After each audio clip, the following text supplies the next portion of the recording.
दोस्तों साथियों, आपको बता दें, मैं एक गांव का रहने वाला व्यक्ति था और मैं शायद 9th में पढ़ता था और 9th में किसी कॉलेज में नहीं पढ़ता था।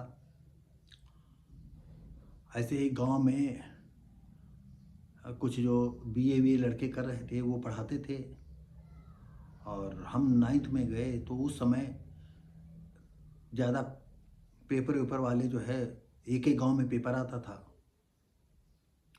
और उस पेपर में लोग सुना करते थे।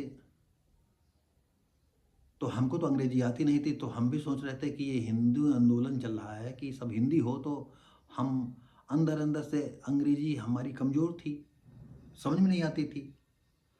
तो हम कहते थे ये आंदोलन बढ़िया है, ये हिंदी ही होनी चाहिए, क्योंकि अब कुएं का मेढक में उस समय था, कुछ जानते नहीं थे, हमें नहीं मालूम था कि अंग्रेजी का महत्व क्या है। हुआ ये कि देश आज़ाद हुआ, कितने लोगों ने अपना बलिदान दिया।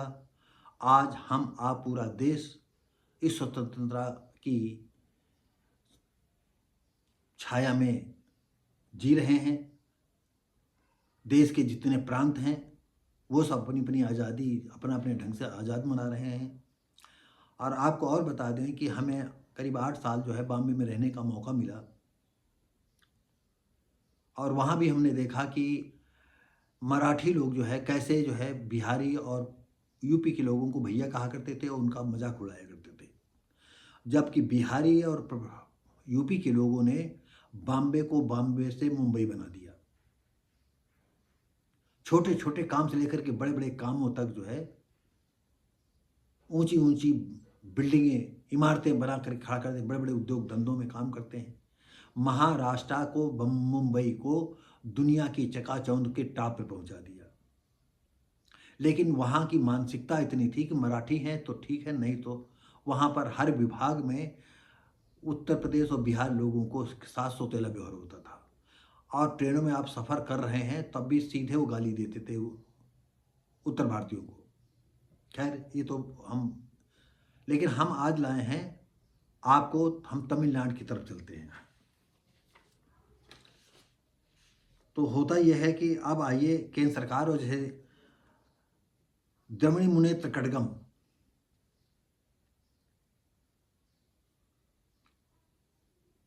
इस समय भारत सरकार का त्रिभाषा फार्मूला लागू लागू करने के लिए किया गया है कि मान लीजिए जैसे आपके यहाँ तमिल चलती है तो तमिल के साथ जो है एक मातृभाषा आपकी हो गई, इस पर कोई उंगली नहीं। जिस प्रांत में जो मातृभाषा है वो तुम्हारी मातृभाषा रहेगी और इसके साथ दो भाषा, एक अंग्रेजी और एक हिंदी। इसमें भी प्रांत के जो है स्टालिन वगैरह को जो है इसमें बुरा लगा। इसका मतलब ये है कि ये लोग, अगर इनको इनके इरादों को अभी समझा नहीं गया तो ये लोग जो है अलग अलग, जैसे नहीं पाकिस्तान का चल रहा बलूचिस्तान अलग, सिंध अलग होने जा रहा है, पीओके अलग होने जा रहा है और हो आगे चल करके हो सकता है और टुकड़े हो जाएं। तो ये जितने खबीस लोग बैठ जाते हैं इनको, अरे तुम्हारी मातृभाषा पर तो कोई नहीं कर रहा है और तुम हिंदी भी नहीं सीखना चाहते हो, तो हम तो इतने कानूनदान नहीं है कि क्या करना चाहिए, केंद्र सरकार को इसमें क्या पहल करनी चाहिए। इसी सिलसिले में जो है त्रिभाषा लागू करने के सिलसिले का ये आज का वीडियो है। हमारे देशवासियों को ये सोचना चाहिए कि जो सबसे ज़्यादा बोली जाती है, हम तो कहते हैं कि जो अगर तमिल बोली जाती तो तमिल को राष्ट्रभाषा बना दो, सारा पूरी दुनिया पूरा भारत इसको स्वीकार करेगा।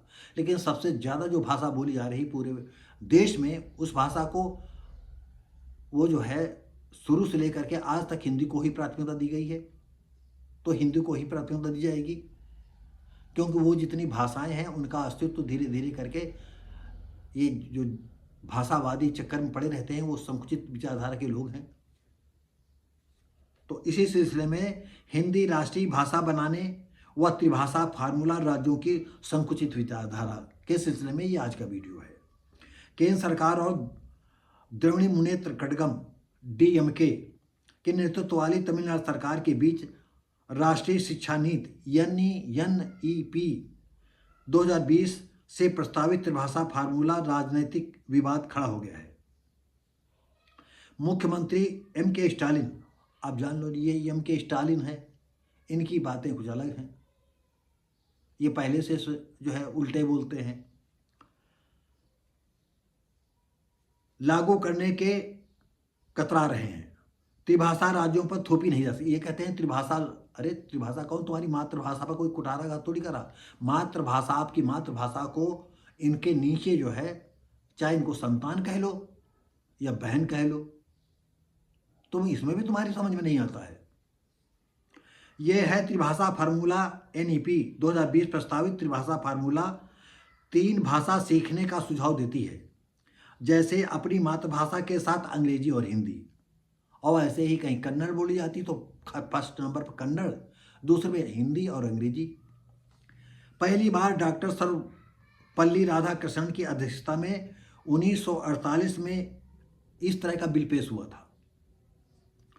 कोठारी आयोग के नाम से जाने वाले राष्ट्रीय शिक्षा आयोग ने 1966 इस फार्मूले को स्वीकार किया था। जो एक कोठारी आयोग गठित किया गया था कि क्या किया जाए, और सर्वसम्मति से इसको स्वीकार किया गया था।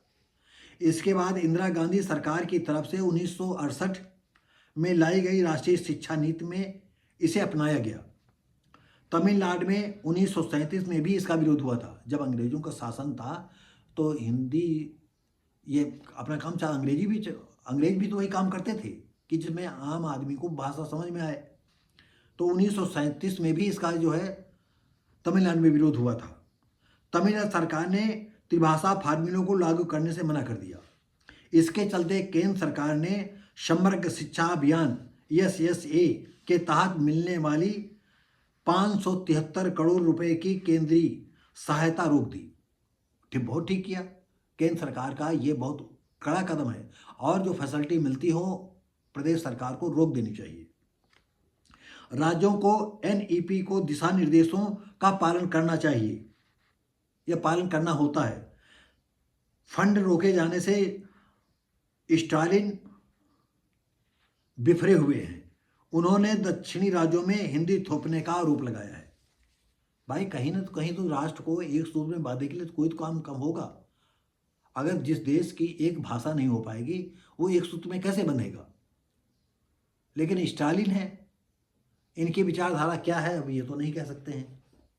तो दोस्तों साथियों, ये वीडियो कैसा लगा हम उम्मीद करते हैं कि अच्छा लगा होगा। तो इसी के साथ ही लाइक शेयर कमेंट करें, सब्सक्राइब करें, बेल आइकन दबा दें। आप देख रहे हैं व्हाट्सएप भारती। हम मिलेंगे आपको अगली वीडियो में।